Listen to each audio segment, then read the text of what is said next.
The Kentucky summer was merciless that day, the kind that made the air feel thick enough to chew. The cicadas buzzed in a steady rhythm as if mocking anyone brave or foolish enough to be outside. On a long stretch of highway just past the edge of town, a silver Mercedes sat motionless on the gravel shoulder, its hazard lights blinking lazily in the noon sun. Inside the car, Matthew Evans tapped his thumb against the steering wheel with growing impatience. His air conditioning hummed weakly, barely fending off the oppressive heat. Beads of sweat gathered along his temple despite the leather-wrapped luxury surrounding him. Matthew Evans was not a man used to discomfort. In his 77 years, he had made a fortune in finance, building a life of control, precision, and quiet dominance. He had known wealth for decades. High-rise offices, imported suits, power lunches in New York City, and finally, peaceful retirement in a sprawling Kentucky estate with white columns and a marble foyer. Life had been smooth, predictable, designed by his own hand, but not today. Today, his car had a flat tire, and his mobile phone, an expensive device that usually kept him tethered to solutions, had no signal out here in the hills. He had already tried calling roadside assistance twice, walking a few steps in either direction to find a signal, to no avail. The third time, he sighed deeply, rubbed his eyes, and let the phone fall into the passenger seat. A flat tire. No signal. No passing cars. He was utterly alone on this forgotten ribbon of road in the Kentucky countryside. The quiet was maddening. Just as he was beginning to feel the simmering frustration in his chest, more at his helplessness than at the situation itself, he noticed movement in the distance. At first, it was just a shadow, a blur. But it took shape quickly, a figure walking steadily along the road, no vehicle in sight, no companions. A boy. Young, maybe 13 or 14, he wore a sun-faded t-shirt that clung to his back with sweat and jeans that were frayed at the knees. His sneakers were old, the kind worn down to their last layers of sole, but his steps were confident, like someone on a mission. Matthew sat up a little straighter in his seat, narrowing his eyes as the boy drew closer. There was something strange about seeing someone so young walking out here in the middle of nowhere. It felt like a page from a different era. When the boy finally reached the car, he gave a slight nod, not nervous, not showy, just polite. "Got a flat, sir?" the boy asked, his voice steady, no sign of hesitation. Matthew blinked. "Yes, I do. Tried calling for help, but there's no service out here." The boy smiled just a little, his gaze already moving to the back wheel. "I can help with that," he said. "My grandpa taught me how to change a tire last summer. You got a spare?" Matthew nodded toward the trunk, surprised by the calm assurance in the boy's tone. He stepped out of the car and opened the trunk while the boy crouched beside the damaged tire, examining it as though he'd done this dozens of times. Within moments, the boy had rolled up his sleeves and gotten to work. Matthew watched.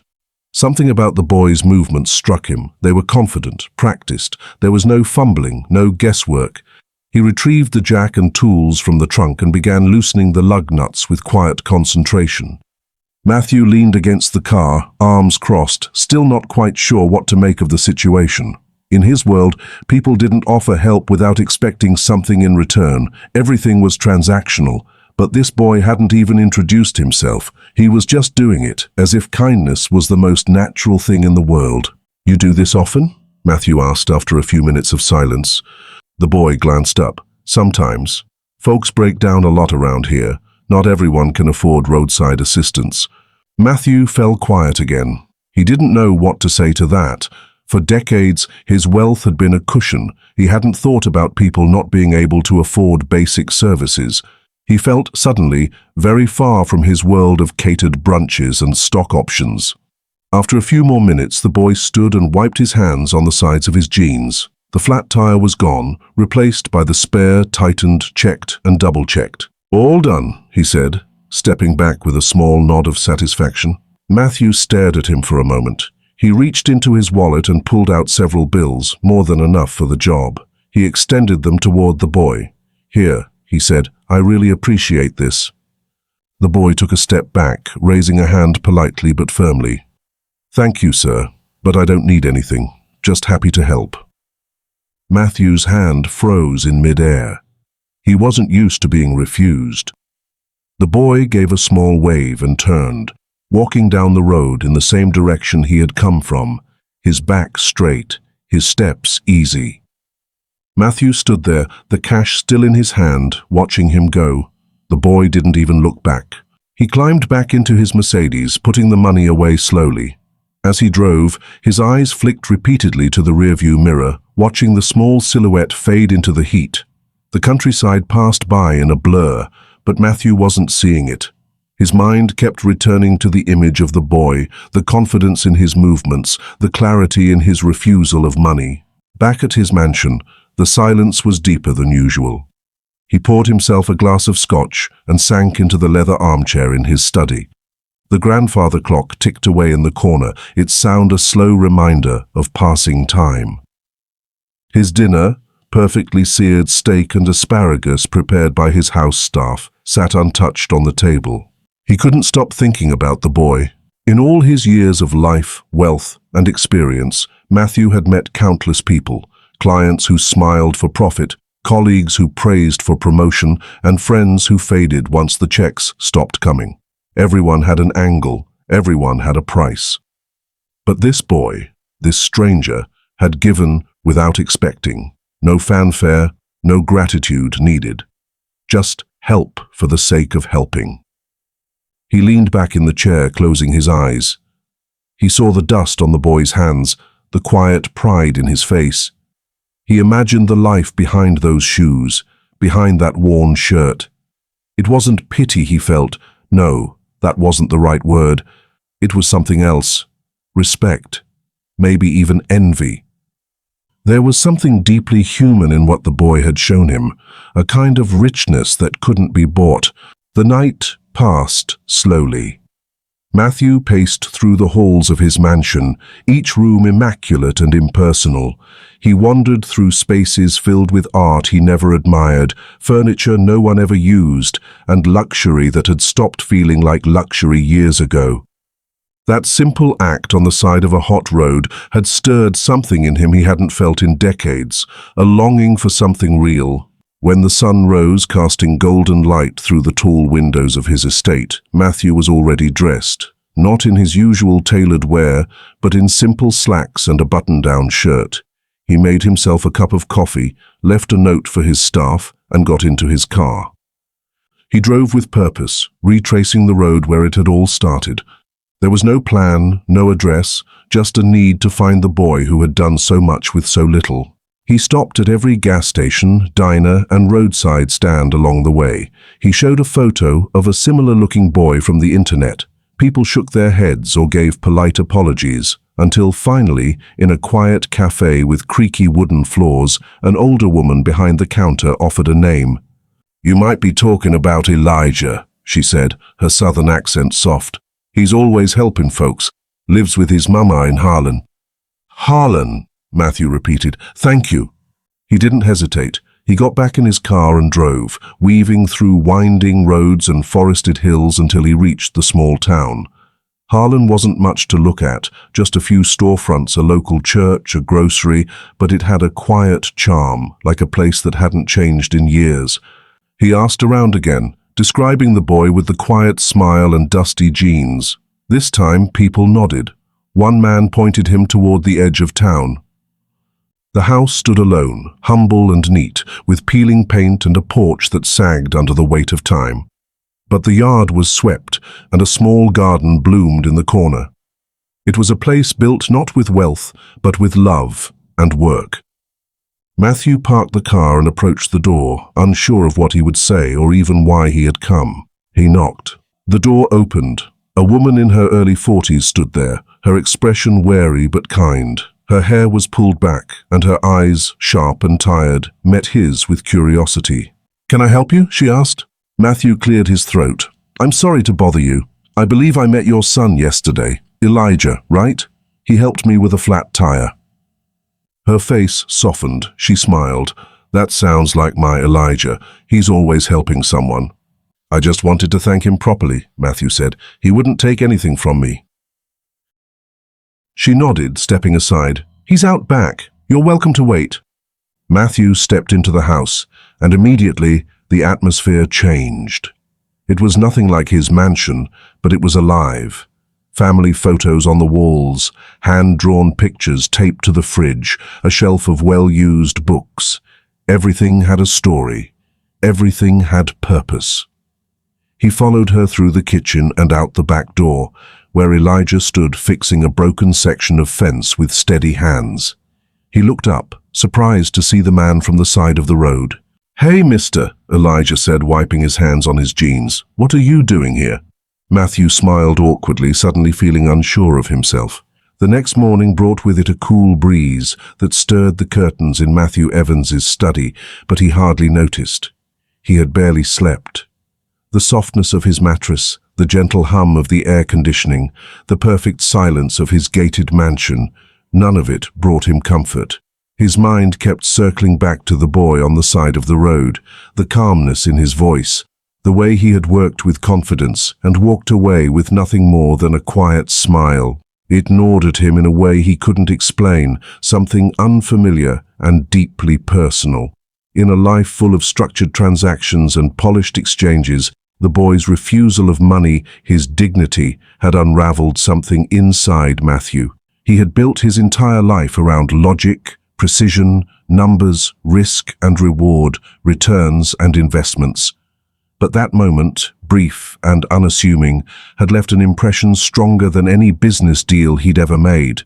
It wasn't just the act of kindness, it was the boy himself, his composure, his restraint, his character. Matthew wasn't used to seeing that kind of integrity anymore, especially not in someone so young, especially not when it came with nothing in return. He found himself moving without much thought. Dressed in a simple button-up and slacks, he poured himself a plain cup of coffee and left the house before his staff even arrived. No driver, no assistant. Just him and the thought that maybe, if he retraced his steps, he might see the boy again. Not for closure, not even for gratitude. He couldn't yet name what it was he felt, only that he couldn't let the moment go. As he drove back along the same stretch of road, the trees passed by in slow motion. Each gas station, each rest stop became a checkpoint in a quiet mission. He stopped and asked questions wherever he could, showed people a description of the boy. Some looked puzzled, others uninterested, until a cafe owner, an older woman with silver streaks in her bun and laugh lines carved deep into her cheeks, lifted her eyes with a spark of recognition. "You might be talking about Elijah," she said, drying her hands on a towel behind the counter. "That boy's always out helping somebody, lives with his mama out in Harlan." Harlan. Matthew said the name aloud as he returned to his car. The name echoed in his mind as he drove the winding back roads that led through thick woods and low-lying hills. The scenery was beautiful, but he barely noticed. His thoughts were too loud, too persistent. Who was Elijah? What kind of upbringing created a young man like that? What kind of mother raised a boy who turned down money with such grace and ease? Harlan revealed itself slowly, like a town out of a storybook that time had politely forgotten. It wasn't run down, but it wasn't prosperous either. The streets were narrow and quiet, the storefronts modest with hand-painted signs and screen doors that creaked with age. Matthew parked near a small grocery store and stepped inside, asking if anyone knew of Elijah and his mother. It didn't take long before someone pointed him toward the outskirts, toward a neighborhood of weathered homes and gravel driveways. The house was easy to spot. It wasn't flashy, but it had character. A low white fence lined the front yard, and a few potted plants stood by the steps of a sloping porch. The paint on the siding had begun to peel, but the place was clean and cared for. It looked like the kind of home where hard work lived. Matthew stood outside for a moment, unsure what he would even say. He wasn't in the habit of showing up at strangers' doors. In his world, meetings were scheduled, conversations rehearsed. But this felt different. It felt necessary. He knocked gently. The woman who answered the door looked to be in her early 40s. Her hair was pulled back in a loose twist, and she wore a faded apron smudged with flour. She looked at him curiously, eyes sharp but not unfriendly. "Can I help you?" she asked. "I hope so," Matthew said, his voice more formal than he intended. "I believe I met your son yesterday, Elijah. He helped me with a flat tire out on Route 17. Her face changed instantly. The edges softened. A smile crept across her face, as if she'd heard this kind of story before. "That sounds like my Elijah," she said, stepping back to open the door wider. "He's always helping someone." Matthew smiled, the tension easing slightly. "He wouldn't take anything for it. I couldn't stop thinking about it. I wanted to thank him properly. He's out back, working on the fence. You're welcome to come in." The inside of the house felt like stepping into a different world, not one of marble floors or polished chandeliers, but one of warmth and memory. The walls were covered with framed pictures, school certificates, and drawings in marker and crayon. The furniture didn't match, but it was clean and comfortable. The smell of something baked lingered in the air, maybe cornbread or biscuits. It felt lived in, but more than that, it felt loved. Matthew followed her through the kitchen, out to the backyard. The grass was patchy in places, and the fence was being held together with freshly nailed boards and worn hands. Elijah looked up, surprised to see the man from the roadside. "Hey, mister," he said, wiping sweat from his brow. "Didn't expect to see you again." Matthew gave a small nod, smiling in a way that felt a bit sheepish. "I couldn't stop thinking about what you did. I wanted to say thank you properly, and to offer something in return." Elijah tilted his head, wiping his hands on his jeans. "You don't have to do that, sir. I was just helping." "I know," Matthew said, "and maybe that's exactly why I need to." Elijah looked at him for a long moment, then leaned casually against the half-fixed fence. His eyes were steady, curious, but without suspicion. The quiet confidence in him hadn't changed. "I don't think you realize what a big deal that was," Matthew continued. "Most people don't stop to help a stranger, and even fewer would walk away without expecting anything in return." "I don't see it like that," Elijah replied. "If someone's in trouble and I can help, why wouldn't I?" Matthew didn't know how to respond. The simplicity of it was disarming. He looked around the yard, at the swing set with rusted chains, the patches of dirt where grass once grew, the worn tools by the shed. This wasn't a life of abundance, but it was one of value. "You've got a good head on your shoulders," Matthew said. "Your mother must be proud." Elijah smiled, looking toward the kitchen window. "She works hard. I try to help out where I can." Matthew nodded slowly, memories of his own childhood flickering in the back of his mind. It had been a long time since he thought of his parents, the little house he grew up in, the way his mother sewed patches onto his shirts and his father worked double shifts. He'd come so far from those beginnings that he'd nearly forgotten them. But something about standing in this yard brought them back. "I'd like to do something for you and your family," he said, the words coming without effort. Elijah straightened, his face shifting slightly. "We're okay, mister. We don't need anything." "I know you don't need it," Matthew said. "It's not about need. It's about what's right. You helped me, and I'd like to return the favor." Before Elijah could respond, the back door creaked open and his mother stepped out, wiping her hands on a towel. "Elijah, you better wash up for lunch," she called. Then she looked at Matthew, her voice softening. "Would you care to join us? It's nothing fancy, but you're welcome." Matthew hesitated. He wasn't used to invitations like this. But there was something sincere in her tone, something that left no room for polite refusal. "I'd like that," he said. Inside, the table was small and set with chipped but clean plates. The chairs didn't match, and a few of the forks were bent slightly out of shape, but everything had its place. The smell of cornbread filled the air, and a pot of beans simmered quietly on the stove. Elijah washed his hands at the sink and joined them, his face still lit with that quiet ease. As they ate, the conversation flowed. Elijah talked about school, about how he liked math and science, about a small project he was doing with a broken radio. His eyes lit up as he described how circuits worked, how he wanted to be an engineer one day. His mother listened with quiet pride, chiming in to fill the gaps with small stories of her own. Matthew found himself listening more than speaking. It wasn't the content of the conversation that held him, it was the connection. The way mother and son moved in rhythm, the way Elijah spoke without pretense, the way the house, despite its worn walls and uneven floorboards, felt more full than any room in his mansion ever had. He looked around again at the drawings on the fridge, the worn shoes by the door, the light flickering gently in the kitchen window. And for the first time in years, he felt not like an outsider, not like a visitor, but like a witness to something rare and true. After lunch, as they cleared the table together, Matthew turned to Elijah's mother, his voice low and thoughtful. "You've done a remarkable job raising him. He's got more heart than most people I've known." She smiled, eyes glistening. "Thank you. He's a good boy. We've had our struggles, but we've learned to be thankful for the small things." Matthew nodded slowly, the wheels turning in his mind. He didn't want to overstep, didn't want to offend, but he couldn't leave without doing something. They had given him something priceless, something he hadn't even known he'd needed. A reminder, a mirror, a shift. And deep inside he knew this was only the beginning. The following morning dawned soft and golden, but for Matthew Evans it carried a rare sense of urgency.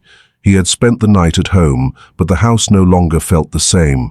It was quiet as always, but now the silence seemed heavier, as though every expensive object in the room was watching him, asking the question that had been echoing in his mind since he left Elijah's home.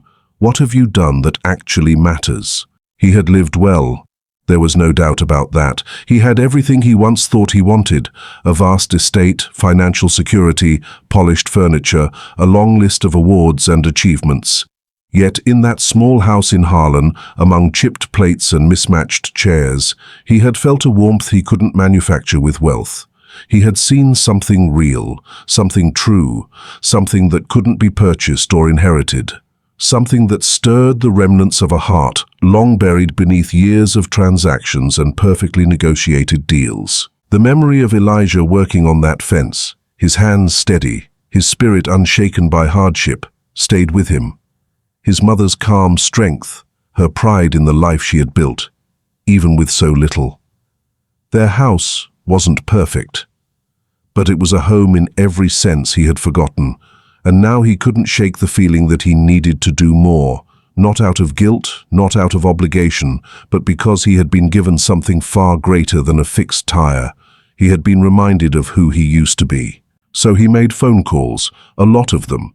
He called in favors from old friends, contractors he once worked with, and suppliers who still owed him loyalty. He didn't explain every detail, just said he needed a crew and materials delivered to a house in Harlan. When one of them asked what the budget was, Matthew paused and replied with a certainty he hadn't used in years: "Whatever it takes." Within a week, trucks began arriving at the small home on the edge of town. At first, Elijah's mother stood frozen on the porch, hands over her mouth as construction workers unloaded stacks of wood, fresh roofing, new appliances, and crates of supplies. Elijah stood beside her, confused, silent, his eyes wide. Matthew stepped out of his Mercedes, no longer dressed like a businessman, but like a neighbor. Jeans, a rolled-up shirt, dusty boots. He carried a clipboard and walked up the driveway with quiet purpose. "You didn't have to do this," Elijah's mother said, her voice trembling, not quite angry, just overwhelmed. "We've managed fine on our own." Matthew looked at her, every line on his face softened. "I know you did. You've done more than fine. But you gave me something I didn't even know I'd lost. Let me give back." She didn't argue again. Something in his voice told her that this was not charity, this was gratitude. This was connection. This was a man trying to make something right inside himself. Elijah was quieter than usual that first day, watching everything unfold with cautious eyes. Matthew approached him carefully, crouching down to meet him at eye level. "You taught me something important," he said. "Helping people isn't about money, it's about showing up, and I want to show up for you." From that moment on, a transformation began, not just of a house, but of hearts. The porch was the first thing to go. The sagging beams and creaky steps were replaced with sturdy wood, the kind that felt safe to walk on barefoot. The roof was patched and resealed, protecting them from storms that used to drip through the ceiling. Inside, fresh paint brightened every wall, replacing years of wear with soft, warm colors that reflected the light with joy. The kitchen was completely redone. The counters were no longer chipped and uneven, but smooth and new. The stove, once unpredictable, was replaced with a modern one, and a new refrigerator hummed quietly in the corner. Cabinets opened without squeaking, and drawers slid effortlessly, as if the house itself had taken a deep breath and relaxed. Matthew was there almost every day, directing workers, checking deliveries, even carrying wood and sweeping dust. He didn't bark orders or play the boss. He blended in, a man with sleeves rolled up and a quiet determination on his face. He shared sandwiches with the crew under the shade tree in the backyard and laughed when sawdust clung to his hair. Elijah was always nearby, curious eyes watching the process. One afternoon, as a tall man named Joe measured wood for the porch railing, Elijah wandered over with a question. Joe, with hands like tree trunks and a voice like gravel, knelt beside him and began explaining. From that point forward, Elijah was there every day, learning. He held tape measures, helped carry planks, swept nails from the grass, and asked 1,000 questions. Joe smiled more than usual around him, as did the others. The crew began calling him Little Engineer. Matthew stood back and watched Elijah's fascination grow. Every time the boy's face lit up, something inside him shifted. He began to remember who he used to be. A boy with questions, a boy with ambition. He had grown up in a working-class home too. He had felt this same fire long before suits and money dulled it down. In Elijah, he saw a mirror to his past, and perhaps a glimpse of what he still could be. Inside the house, Elijah's mother baked cookies for the workers and brought them lemonade, despite her protests that she didn't know how to thank them. She laughed more, her eyes sparkled again. She often stood in the kitchen doorway just watching, a hand over her heart. Word spread through the neighborhood. People dropped by with small gifts, a pie, a basket of tomatoes, a jar of homemade pickles. One older man brought over a rocking chair he had built years ago. "Thought y'all could use it on the new porch," he said gruffly. Children came to see Elijah, and he beamed as he gave them a tour of what was becoming a dream home. The yard began to fill with the sounds of play again, laughter, footsteps, voices calling to one another. The old swing set was replaced with a sturdy new one, its frame solid, its chains shining. When Elijah climbed onto it the first time and pushed himself into the air, his whoop of joy rang louder than the birds. His mother stood by the window, wiping away tears with the edge of her sleeve, quietly watching her son fly. One evening, as the sun dipped behind the hills, painting the sky in strokes of orange and purple, Matthew sat on the new porch with Elijah and his mother. They drank sweet tea in silence for a while, just listening to the wind stir the leaves. "This isn't just a house anymore," she said quietly. "It's a home. I don't know how we can ever thank you." Matthew looked at her with a gentle smile. "You already have. You reminded me what life's supposed to be about." The last day of renovations felt like a holiday. Neighbors came over with folding chairs and plates of food. Music played softly from an old speaker someone brought along. The workers packed up their tools but lingered, joking with Elijah and sharing last bits of advice. Children ran through the yard, chasing each other as the adults admired the transformation. The house gleamed in the evening light. The porch stood proud. The windows sparkled. The garden was freshly mulched. The door, once squeaky and weather-beaten, had been replaced with a warm cherrywood one. A brass number plate gleamed above the frame. Matthew leaned against the porch rail, watching it all. He didn't feel out of place here anymore. He didn't feel like a visitor. He felt like he had returned home, not to the place he lived, but to the man he had forgotten he could be. Elijah came up beside him, holding a glass of lemonade. His cheeks were flushed, his hair wind-blown. "Mr. Matthew," he said thoughtfully, "I've been thinking about what you did for us. I want to do something like that one day. I want to help people too." Matthew turned, looked at him with pride, and placed a hand on his shoulder. "You already are," he said. "Your kindness set everything in motion. Don't ever lose that." They stood together for a while longer, watching the town glow with quiet joy. In the weeks that followed, change continued. Elijah's interest in construction grew into something larger. Matthew arranged for him to spend weekends shadowing the renovation crew on other local projects. Joe became something of a mentor, teaching him the finer points of measurement, angles, and framing. Matthew kept returning to Harlan. At first, it was to check on Elijah, then to help with school supplies, then to attend a community fundraiser the town invited him to. His estate in the city started to feel more like a hotel, a place he passed through rather than lived in. Each visit to Harlan filled him in a way nothing else could. The laughter of children, the smell of cornbread in the kitchen, the honest conversations on the porch, these moments made his life feel whole in a way all the business meetings and boardrooms never had. He began investing in the town quietly, a scholarship fund for local kids, a grant to repair the community center roof, a small donation to the school to fund STEM equipment. He didn't want his name on any plaque. It wasn't about recognition anymore. It was about showing up. And every time Elijah looked at him with that same unshaken fire in his eyes, Matthew knew he was exactly where he needed to be. If you liked this story, please like, subscribe, and share it with others so they can learn something from it too.